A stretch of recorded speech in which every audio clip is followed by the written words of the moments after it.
think that, the same people that are making the argument that we have an obligation as individuals to sacrifice ourselves for the group are very likely to be the people who would say, well, to obliterate domestic violence, then we should have complete control over people's relationships. And if that includes a kind of absolute surveillance, then why not?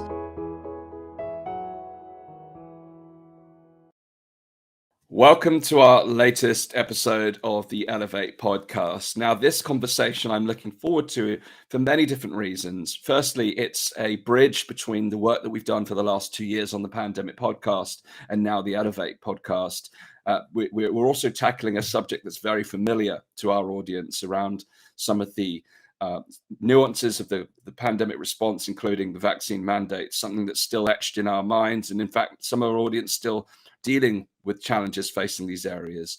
But I'm thirdly, and most importantly, most excited to talk to Julie today, our special guest, because of not only the challenges that she has been through, but the strength that she has demonstrated in responding to those challenges. And I, for one, have been inspired. I just rewatched her special video that she recorded for her first year ethics students that went viral after she saw the fall of her career after 20 years having refused to comply with the Canadian university's COVID vaccine mandate. Dr. Ponesse is our guest today. She has a PhD in philosophy and has a specialization in ethics and ancient philosophy. So I find it somewhat ironic that a professor in ethics finds themselves at the receiving end of a ethical decision. So I'm really fascinated to explore tonight your story and explore the issues and the ethics around the COVID mandates, and also have a broader conversation of what this means for the future. So Dr. Julie Ponesse, great to have you here on the Elevate podcast. Really looking forward to unpacking some big issues with you today. Very happy to be here. It's interesting you mentioned I used to teach ethics in the classroom, and when you do that and you think about what ethics really is, which is really, making decisions and engaging in actions that are hopefully ethical or more ethical than the alternative. When you do that, when you teach that, it always feels a little bit disingenuous or even hypocritical, because you're just talking about what you might do hypothetically, as opposed to actually doing it. And then you find yourself subject to an actual ethical test, and it's kind of surreal. And you think, oh, right, this is here we go. And then it's very interesting to see if the intuitions that you've had and kind of the principles that you've had, the academic approach to ethics that you've had, actually plays out in practice, and whether you make a decision that's consistent with those principles. Wow, yes. And of course, it's such a defining moment that led to you writing a book entitled My Choice, The Ethical Case Against COVID-19 Vaccine Mandates in December last year, which chronicles the battle that you went through and its aftermath. So I'd like to, if we can, unpack a little bit of that story on this episode today. Could you take us back to the situation you found yourself in and describe how this situation unfolded and your response to that initially? Well, it all happened very quickly. I don't know about some of the situations in the UK. I mean, I think this is probably pretty common across the world, but vaccine mandates, they were starting to talk about them seriously in the summer before classes started in September, and then they were announced in August, sort of like mid-August. And so, you're talking about a matter of a couple of weeks to think through this and make a decision about it. And also, to be honest, I mean, we think about like being in Canada, and I was born in the 70s, and you think about the kinds of things you're going to have to worry about or not worry about as a Canadian citizen, as opposed to some of the other people that we have tended to pity in other parts of the world. And we have tried to intervene to protect people in other parts of the world against these kinds of things. I never would have thought that I could have risked losing my job because I wouldn't put something in my body. Like that, if there's anything that is fundamentally un-Canadian, that is it in my mind. And yet there we were, and these mandates come with they're coercive measures, because the person who would have done the thing that's being mandated is not being, the mandate is not for them, right? Because they would have done the thing anyway. And then there are some people like me who chose not to abide by the mandate, who are not coerced. And then there are people in that middle group who the mandate is meant to apply to, the people who would not really have done it without the mandate, but would have made that choice only because the mandate is in place, not because they think vaccination is the best medical choice for themselves. And so we're in a place in Canada, last August, I'm looking at this place in Canada where we are coercing someone to make a medical choice. That's where we've gotten to.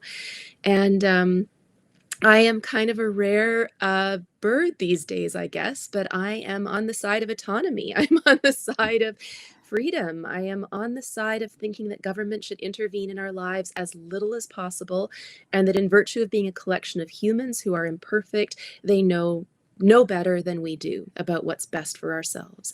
They may have some so-called medical experts on their side. They may have some analysts on their side. They may have some, people who are specialists in the law. But that doesn't mean they know better than the individual about what kinds of choices we should be making for ourselves, medically speaking.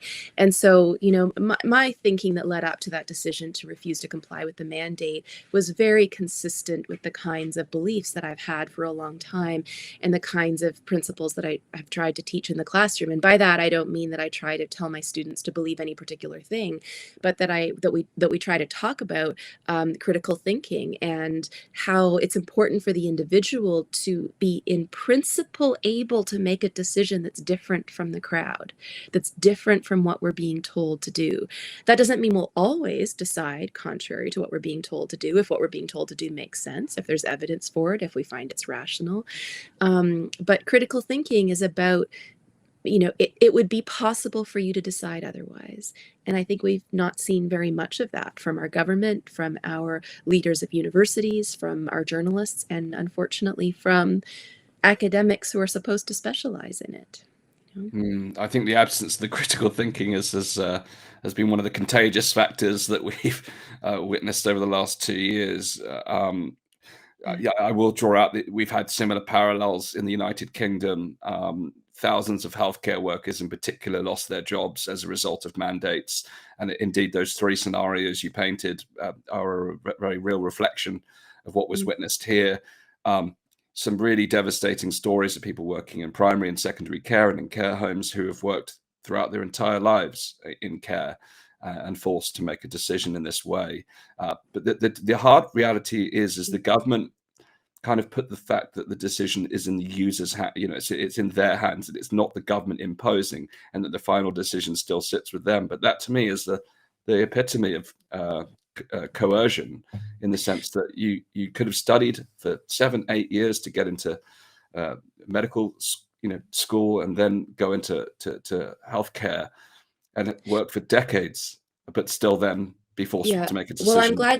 I'm glad you brought that up, and it's interesting that you use the word coercion and also the word force. And in philosophy, we're very careful to distinguish between these things, because I think you're right. The government here in Canada as well is saying no one's forcing you to get vaccinated, and that is true currently, because force implies a kind of physical restrainment, and so someone actually holding you down and injecting you against your will, and we've not seen that yet, although I have to say there have been some quite concerning anecdotes coming out of the medical situation where people are, you get vaccinated or you're not getting the surgery, so whether or not that crosses the line from coercion to force, I think there's a question there. But coercion, right, is so you're not being sort of held down and forcibly injected, but you're being given an ultimatum, right? So you're being told, you do this thing, you get vaccinated, or else there will be consequences. You will lose your job, you will get fined, you will be de-enrolled from school, you will lose your family, whatever it is. And the thing about coercion is that in ethics, in medical ethics especially, we're as worried about that as we are about force, because what it does is it contravenes the decision that a person would naturally make. It undermines who we're trying to be as an individual. And so it's not like just because we're not being held down and forcibly injected that there's no moral harm being done. right? And in fact, there is a moral harm being done of the sort that we have been writing about for centuries and building into our medical codes and principles of bioethics for centuries, precisely because we understand the kind of psychological and moral harm that it does to a person. Yes, I think this is an important component, and you made reference to scientific advisors and medical professionals, etc., within the government's kind of advisory committees, and we've just gone through the initial stages of the public inquiry process in the UK, where the government has set out its terms of reference, and many of us have submitted our feedback. And one of the key things, and we've looked at the role of experts and the advisory groups, and even when we look at the medical and scientific composition of these groups, there was major problems. For instance, in the UK, there were more behavioral scientists than there were virologists. There were more statisticians than there were immunologists.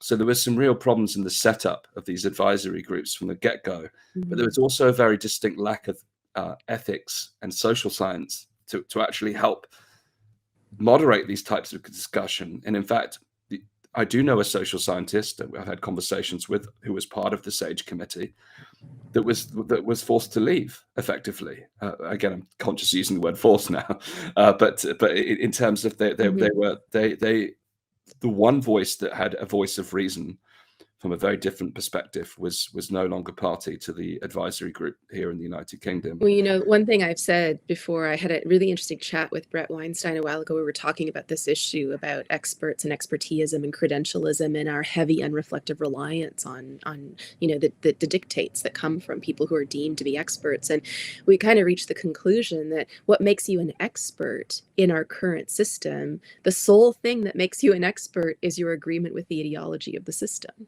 And what puts you on the outside of that circle is, not even just your disagreement with the ideology of the system, but you're questioning it. If you dare to step back and say, I'm not sure about this, can we look at this a little bit more? Let's go over that data again. Let's have a more comprehensive analysis of harm. Because I think we're very myopic in our understanding of harm now, which focuses on case numbers and ICU numbers and death numbers.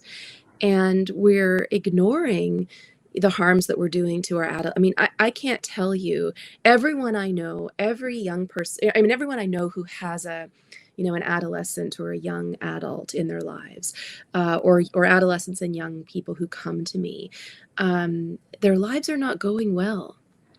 They're suffering tremendous psychological harms, whether it's from the lockdowns, whether it's from being ostracized from their social groups, whether it's just from a kind of emptiness and apathy and lack of direction and not knowing where the world is going.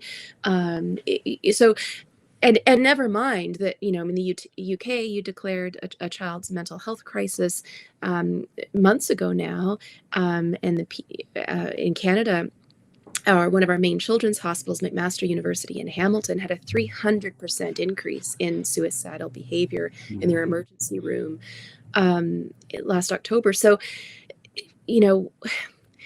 I think that myopia is a good way to describe this, both in terms of our ability to assess harm and our ability to understand who an expert is and what makes someone an expert. An expert in what, right? Yes. And is that the kind of thing that's really going to matter to my life ultimately? Yes, I think the myopia is a really important point to draw upon, because yes, you've got the ideological components and the groupthink that comes with this. Often comes with the way in which these advisory groups are established. For a fact, in the UK, we know that effectively it was a known network of people to the government that they've worked with previously on a probably not purely professional basis, but the lack of varied expertise means that you're never going to have what the military would call the red team that would scrutinize the decisions. And if you're not going to have someone who is an expert in ethics, for instance, particularly when you look at things like behavioral science, which was so domineering in the United Kingdom's response, I don't think just the UK. I mean, I think that taking a cue from the WHO, and in Canada, we have a behavioral insights unit, from in our Privy Council. So I think not just in the UK, but elsewhere. Yes. Mhm. Yes, no, thank you for sharing that. It's difficult to comment for me to comment without that external experience, but certainly from what I've witnessed here, that the ethical questions that have failed to be asked of those behavioral units is also a function of the problems that we're witnessing today. So whether it's medical mandates or whether it's the use of government-sponsored advertising around driving a message of compliance, the thread of ethics has been the one key that's been missing. So for someone who's spent the best part of your lifetime studying ethics, I guess that's true. could you tell us a little bit about what you believe have been some of the key ethical or philosophical dimensions of the pandemic response, or the absence of, in order to kind of put a wrapper around that particular container?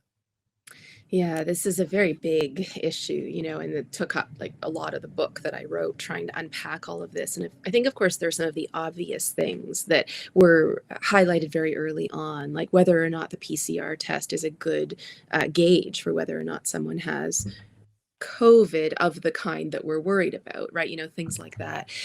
But as the pandemic response unfolded, and it became clear that the public was still quite willing to buy certain aspects of the pandemic response, even as bits of evidence like the vaccines aren't preventing transmission. The masking is not, there isn't evidence to show that masking is more helpful than not, right? Even as those pieces of information came out, although I want to qualify that because I don't think they were explored and highlighted in the media in the way they should have been. But I think it would be hard for someone now to say, oh, I haven't heard, that the vaccines don't prevent transmission. I think it would be hard to maintain the view that, they're sterilizing vaccines, which just means that they do prevent transmission, that if you get vaccinated, you can't possibly contract the virus, right? So as the oddness of that psychology started to become evident, I started myself looking a lot more closely at these behavioral insights units and how they work. And we know that that this initiative adopted by the World Health Organization, which is based on books like Cass Dunsine's book Nudge, right? They operate on two basic ideas. One is that someone else, an expert, will make a better decision for you than you would be able to make about yourself.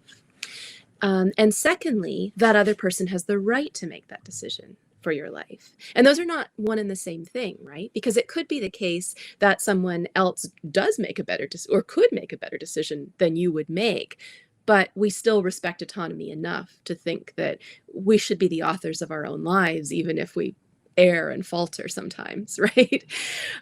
So there's these two fundamental assumptions, and I think our government policies, the pandemic response in the Commonwealth countries, especially in the UK, Canada, and Australia, most notably, have been very happy to run away with these two fundamental principles. And we have seen, I think, the public, for the most part, fall in lockstep with these ideas, right? You probably heard, I mean, this made international news, that one of our main newspapers, the Toronto Star, over a year ago now, had plastered on the front page opinions they garnered about the unvaccinated from their readership, right? And it was things like, hatred for the unvaccinated, they don't deserve medical care, they should die, I mean, these horrible things. So we have the media machine taking up arms in line with this nudging behavior that is not only not based on sound science, as far as I can tell, but contravenes all of the ethical principles that we have been working to build for decades and decades. And I think someone on the other side might say, well, hold on a minute here. You're going on and on about autonomy. Why shouldn't we leave it to the experts to make a decision that's better for the sake of the collective? And then there's a question there about whether or not the decisions the experts are making are better for the collective. And we should come back to that and talk about that in a minute, I think. But, it's not a foregone conclusion that our lives are framed better by someone else besides ourselves. right? And I think we're not very interested in looking at what we lose when we lose the right to make decisions for ourselves, when we lose the right to create the kind of lives we want for ourselves within limits, within reasonable limits. I mean, I think it's relatively uncontroversial that we shouldn't be allowed to kill another person or enter their home without permission. But again, that ultimately comes back to the fact that we're trying to preserve a sphere of autonomy and individuality for each person. And if you kill someone else, then you've obliterated that sphere for them, right? So I'm trying to think, where did we start with all of this? The psychology of, it's not just the behavioral insights push from our government and public health officials, but it's the psychological response from citizens working in tandem and in response to that I think has largely gotten us to where we're at. I mean, I see all over social media every day posts from people saying things like, I just recovered from a really serious bout of COVID. Thank goodness I got my 3 jabs. The psychology of that is very odd. I mean, the implicit reasoning presumably is that it would have been much worse without. Yes, I think that's part of the dissonance that comes with that. Yet there's no reference to those who have been chosen not to be vaccinated and had either a similar or more favorable experience, right, or no experience at all, or no experience at all. Absolutely, yeah, indeed, but it also again comes back to this notion of myopia, because it's all focused around COVID in particular, and there's no reference to wider ramifications and consequences that may come in other shapes and forms of adverse health.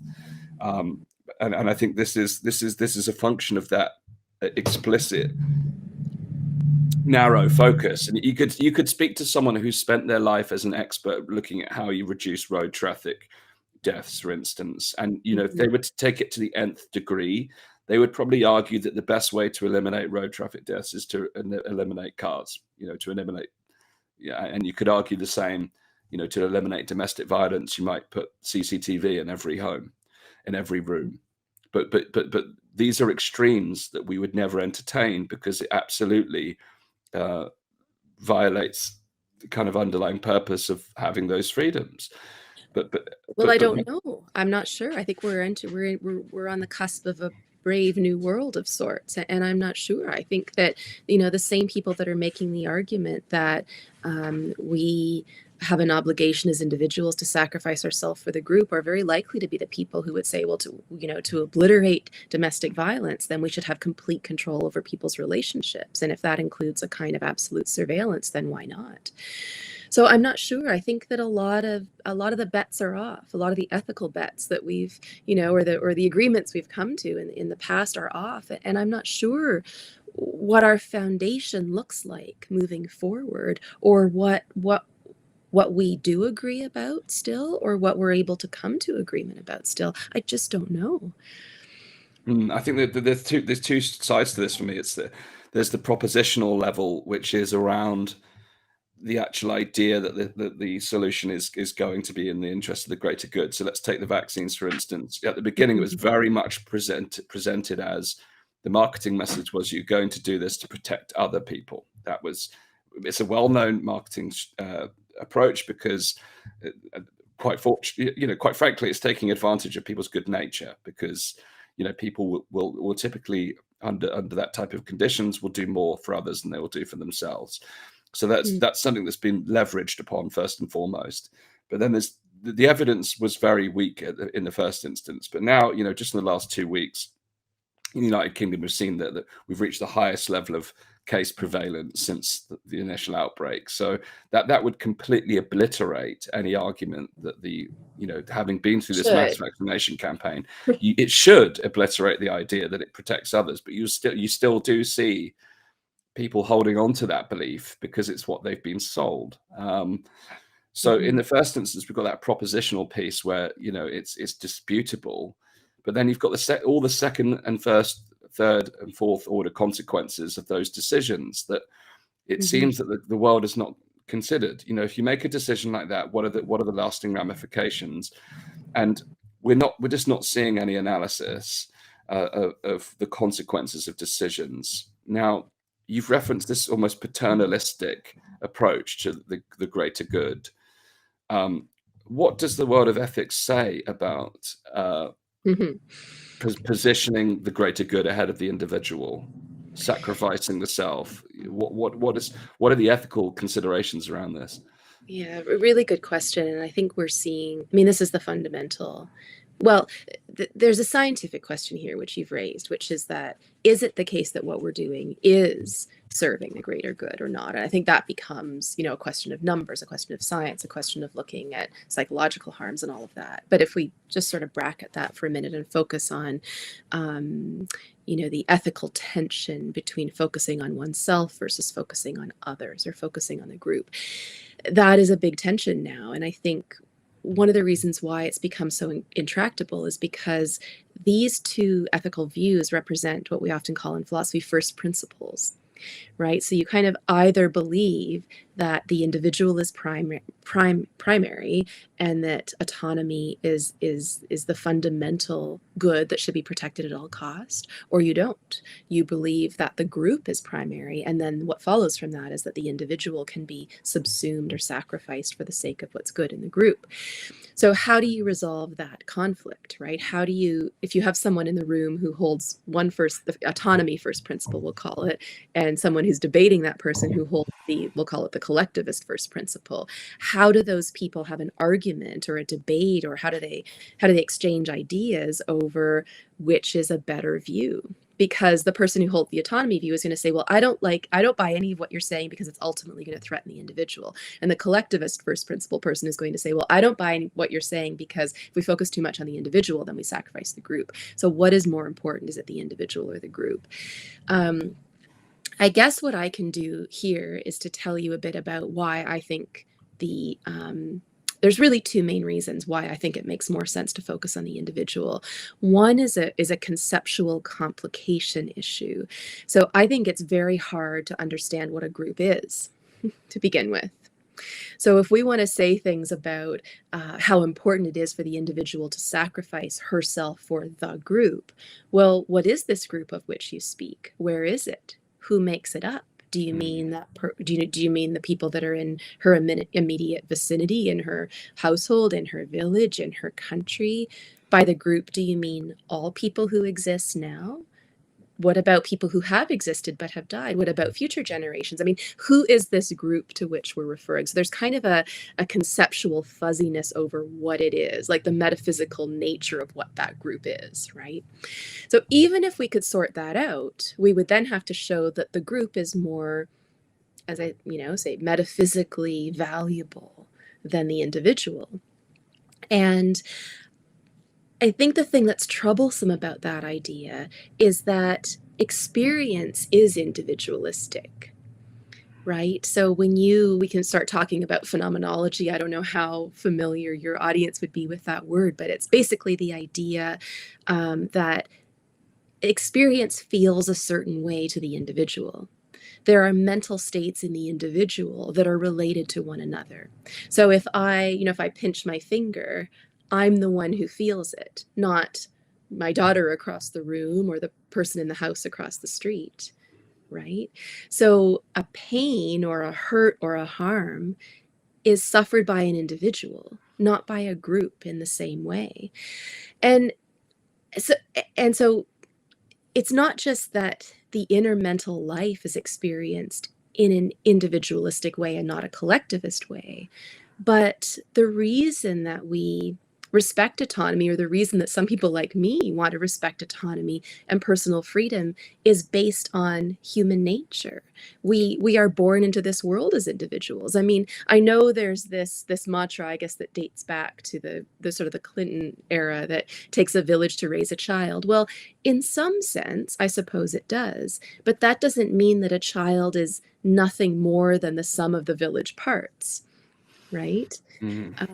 And so I think that if what we're requiring of people to be allowed to have existence is that they're willing to sacrifice themselves to the group, we not only lose what is most essentially human, but we're requiring them to sacrifice themselves for something that we don't understand very well in the first place. Also, I think that I don't want to say that there's no room for personal sacrifice in morality. And in fact, we heroize people in literature, in movies, in art who are heroes for reasons of self-sacrifice, who are martyrs for others. But those are people who have made the personal choice to do so. You know, someone who puts herself in front of a bullet to save her child is very different from someone who is forced to be vaccinated by her government. And the difference is that the person in the first situation has made that choice of her own free will. So I don't want to say that self-sacrifice is bad. I think coerced self-sacrifice is bad, and there is no room in the ethical framework for it.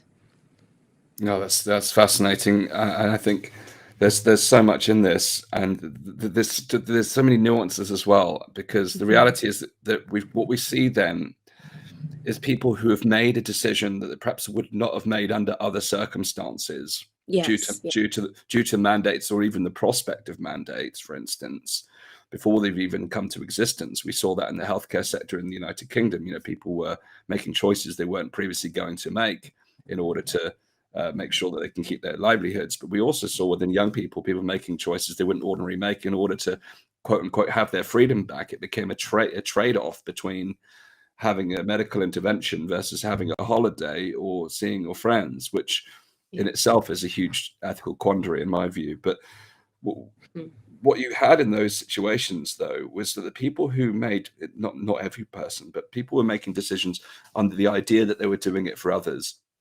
And even if they then suffered adverse consequences, there was this bizarre sense that they wanted others to sacrifice in the same way they had, even if it meant that the other person would come to pain or death. What's going on in that argument? You know, what's happening when people are making those decisions, even if they've suffered themselves? Well, that's a very good question. And interestingly, I have tried to find out the answer to that question. I need a psychiatrist or a psychologist to do so, and most of them are pro-narrative. So I might have to get back to you on that. Yes. But I did want to return, just before we get into that, to your point about, you know, when you're coercing someone to make a decision they wouldn't otherwise make, what is really on the line? What is the cost of that, really? And an important moral concept here is integrity. Right? So integrity is the idea that we act consistently with our deeply held beliefs and values, whatever those things are, right? So a person who says it's important to be honest and then never tells a lie has integrity. A person who says it's important to be honest but kind of tells little white lies or black lies even, it lacks integrity. So when we force or coerce, be very careful with the language, right? When we coerce someone to make a decision that she wouldn't make because it's not consistent with her deeply held beliefs and values, we are coercing that person to lose integrity, right? Because now we have someone who has a belief or a principle that if we're still talking about the vaccine issue, that I believe it is wrong to take this vaccine, but I'm going to do the action whereby I take the vaccine. I can't have integrity in that state. Integrity is a moral notion, but also if we just think about what it means in general, it's a kind of wholeness of all the parts working together, functioning in harmony with one another, right? So it's a kind of wholeness. So when you coerce a decision on a person, what you're doing is you're breaking them apart. Right? And we were talking about dissonance earlier, and then people needing to, kind of fudge the data and change the story in order to avoid or cope with that dissonance. Well, it's not surprising that that would happen in a person who is already broken apart. Right? That you have part of yourself believing this and part of yourself doing this. And now, lo and behold, evidence starts to come out to show that you never should have done that thing all along. And you have to in order to try to hold yourself together, you try to develop a story that makes those two parts, the belief and the action, consistent with one another, it's not really possible. So it's no wonder we're suffering, unprecedented levels of anxiety and suicide and alcohol and drug addiction, and just, I think, a kind of general malaise on the population, and relationships faltering. So I think that point about dissonance, there's a lot that hangs in the balance, morally speaking. Yes, I think the point you've made around values conflict is a really important one, because operating in the field of psychology will say that people will do more. Typically, they'll do more to be congruent with their values than they will when it comes to making those moral decisions. They'll often seek to stand in congruence with those values. But people have been put into these circumstances where those values have been forced into conflict, and then they have to then live with that decision, which, yes, as you said, that people will try and validate it by whatever means, but at some level they're going to be experiencing that in a conflict, and that's, I think, showing up in very different ways. And those people's stories are different. We have a story here of a teen who got vaccinated in order to be able to play hockey, and his parents were divorced, and the mother wanted him to do it. The father didn't. The teen died shortly after. How do you talk about dissonance for a parent? How do you come to terms with that or reconcile the fact that you may have made a decision in order to protect someone you love that could have ultimately led to their demise? And that's an extreme story, but the situations you're mentioning are, they come in various degrees and various kinds. And I think people have, rightly or wrongly, everyone has sacrificed a lot over the last 2 years, and we want there to be value in that. We want there to have been meaning in that. And if we find out now that the vaccines are maybe not only harmful, but they weren't necessary, and the masking wasn't as effective as we thought, and lo and behold, we've actually done some harm by all of these things, we've lost not just bragging rights about whether or not we were right. We've lost all of that purpose we thought our lives had over the last couple of years, and all the meaning that we gave ourselves for thinking we were doing the right things. And I think it's going to be hard for people to let that go, regardless of what side you're on. I think you're absolutely right. And one of our most popular episode on the pandemic podcast was an interview with Professor Matthias Desmet, where he spoke about mass formation. And he spoke about how people were externalizing their sense of meaning and purpose by following the mandates and the restrictions. And it was their way of doing their bit for the greater good. And I suppose where that leaves us now is this, as the world transitions from the kind of conditions of mandates and restrictions, is that it feels like that's going to leave a gaping hole for people. And we're already witnessing behaviors in different contexts where people are now, just once again externalizing that meaning and purpose outside of themselves. Do you think we're suffering a crisis of meaning? Do you think this is a different form of his existential crisis, where the adage of man's search for meaning is one that is not too far down the journey of the seeking at this point? Are we? Absolutely. I absolutely do. I think we're in a kind of moral nihilism, and we have a sort of identity crisis as not just as individuals or people who belong to a particular country, but as humans living in the world today. And part of this, I think, has got to be a fallout from postmodernism. So, this movement that sort of eliminated all the meaning we thought we had, and reduced objectivism to kind of relativism. And it's often the metaphor is this Sisyphus rolling the rock up the hill, right, only to have it roll back down again. And I think our kind of emptiness and malaise now comes for a lack of purpose. Some people have suggested that, well, far fewer people are religious now, and I think that's probably part of it, although I don't think religion is the only thing that can give a person meaning. But if you have a large percentage of the population that was religious and isn't, and then you have a large percent of the population that doesn't have that source of meaning anymore. And if we haven't replaced it with something else, it's not surprising that we're kind of struggling to figure out not just what we do with our lives, but who we are and what it is to have a human life. And it's interesting. I mentioned earlier, I think before we came on the podcast, that I had the chance to sit down and chat with Bob Moran, the British cartoonist and satirist, a while ago. And we talked about this, about how, we thought that people really fundamentally wanted to be free. But freedom is as much a burden as it is a pleasure or a benefit, right? Because freedom, now, if you're not told by someone else what to do, you have to figure it out for yourself. You have to chart your own path. You have to make decisions, and you have to know what to do. Aristotle, the Greek philosopher, has this lovely metaphor that figuring out how to live a good life is kind of like an archer aiming at a bullseye. If you don't know where the bullseye is, you're going to have a very hard time aiming at it, right?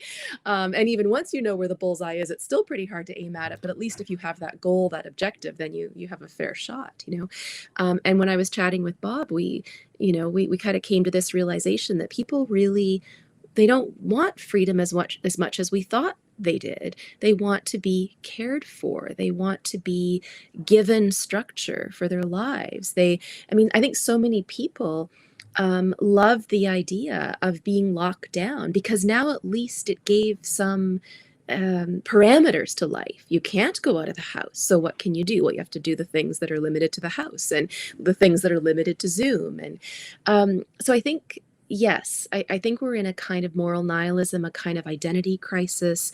And when you face that nihilism is a sort of emptiness, right? And when you have that kind of emptiness, if someone comes along and says, I'll show you the way, I've got it, just follow me, there's something very enticing about that, right? I think this is so. The important thing to recognize here is actually these behaviors that come under those conditions. It leads to things like rise of populism, because people want to follow strong leaders that can take them away from their current pains.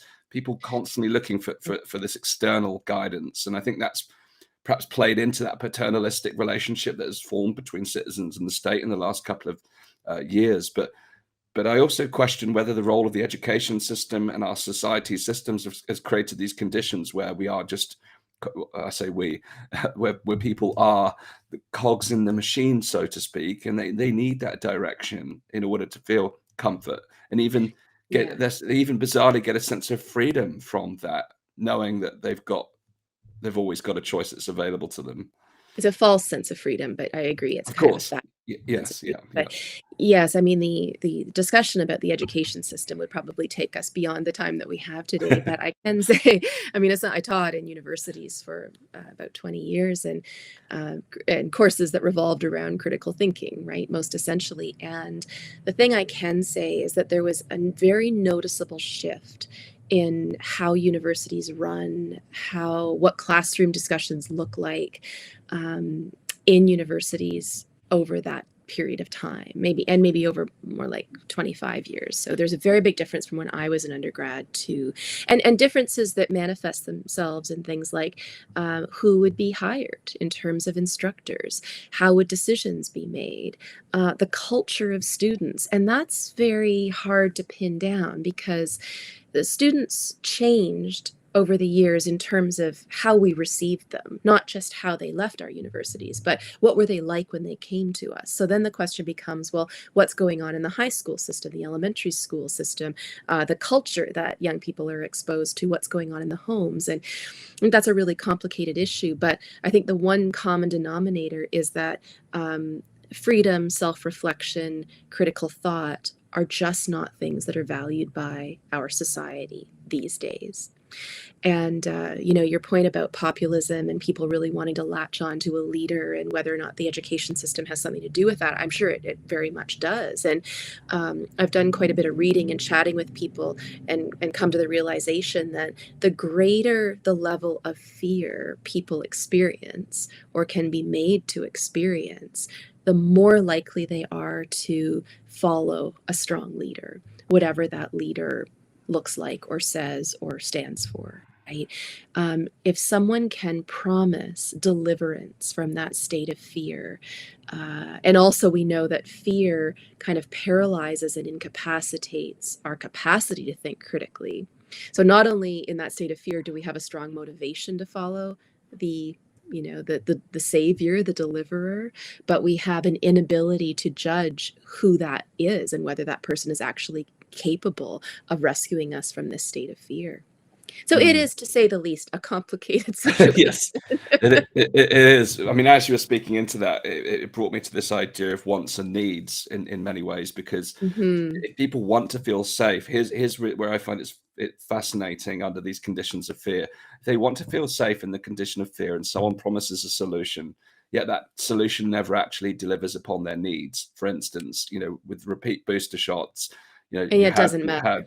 it doesn't matter. They'll keep going back, even if the need Mhm. is never met, because they're Yeah. still in that psychological insecurity of fear. It's It, yeah, it's really interesting to me. I often think about the messaging during the Second World War in the UK, right? This kind of keep calm and carry on. And I mean, we have to think that the level of fear then was as great, if not greater, as it is now. I would have to, I mean, it's very hard. We'd have to speak to someone, I guess, who lived through that. But the sort of the leadership response then was exactly the opposite of what we're seeing in so many countries now. Now, I mean, I've not heard from our leaders in Canada anything like calm, it'll be all right, we're taking this measure, here are the things you can do, the numbers aren't as bad as they look. I mean, we're just not seeing that kind of approach. And so when you have that deeply embedded, like mentally altering state of fear, coupled with leadership that fuels it, and as you say, offers an apparent panacea that is empty, that never delivers. I guess you think, well, what is the poor person supposed to do in this state of fear if nothing else comes along, if no other savior presents itself? If your critical thinking clicks in and says, not only is this supposed panacea not working, but it hasn't worked all along, and I've wasted all that time, and my hope was falsely invested, and nothing else is offering to get me out of this state that I'm in, this state of fear, this state of anxiety, this state of loneliness and brokenness. My hope would be that a person would try to rely on the resources that she has and to say, well, let's go back and look at the evidence again. Let's look at where we've come from. Were things as bad as we thought? Are there other avenues out of this? And we just aren't seeing that kind of independent thought, which I think comes back to all of these kind of systemic cultural reasons. And one of the things I ended up writing about in the book, which is I never thought I would get to this place, but I started reading Walt Whitman, and I wrote about him in the book because, he was kind of talking about this kind of malaise and apathy in America in the 19th century. I know that's a different time, but he said, people just don't read anymore. And I know that sounds kind of flippant, but I think his point was that we're not engaging with history.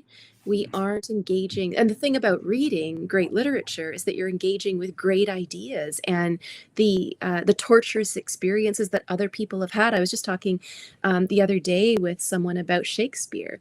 And one of the reasons why it's such food for the soul, I think, is because you see people go through the worst things a human being can go through, and the lessons they learn from it, and the way they cope with it, and the way they're able to confront and not shy away from the messiness of life.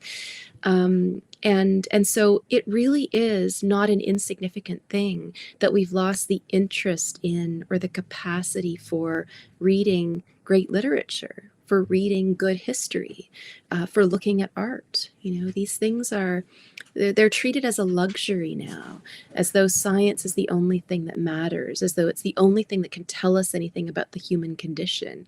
And I think we're seeing the fallout from that. Yes. Well, sadly, you can't get great history and literature into 280 characters on a tweet or in a 60-second TikTok That's the video. problem. Now, just to conclude a conversation, referencing great history and literature, you've studied ancient philosophy. Is there anything from ancient philosophy that can perhaps show us a way forward from here? Because Oh my goodness. There's while technology has changed, right, but the human condition has evolved. But whenever I read old ancient philosophy, I'm thinking we've just got different problems in a different age. The same problems in a different age, rather. Absolutely, exactly. I mean, this is so on the nose. I barely think I should mention it, but I mean, Socrates' famous line, "The unexamined life is not worth living," from the Apology. Um, I mean, this speaks to our whole discussion about critical thinking, that if you aren't thinking critically about your life, if you aren't looking at how it's going and what you're doing and the beliefs that you hold and who you want to be, you're just missing out on, so many opportunities to live a full human life. And Aristotle, who was my area of specialization, he wrote an ethical treatise called the Nicomachean Ethics. And early on in it, he's trying to figure out what the good life is for a human being, and he entertains a number of different possibilities. And one option he considers is honor, because he's living in, classical Greece, and the honor, especially of soldiers and of aristocrats, was very important at that time. So he thinks, well, maybe living a life of honor, is the good thing. And I think honor is like, our equivalent now would be something like having a good reputation or celebrity.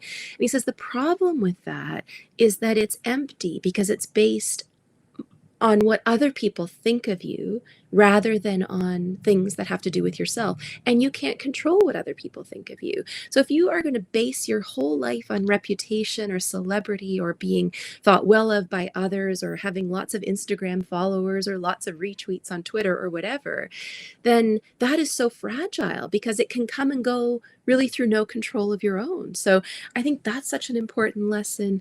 When he finally gets around to what it is that makes for a good human life, he says it's eudaimonia, and that's a kind of flourishing.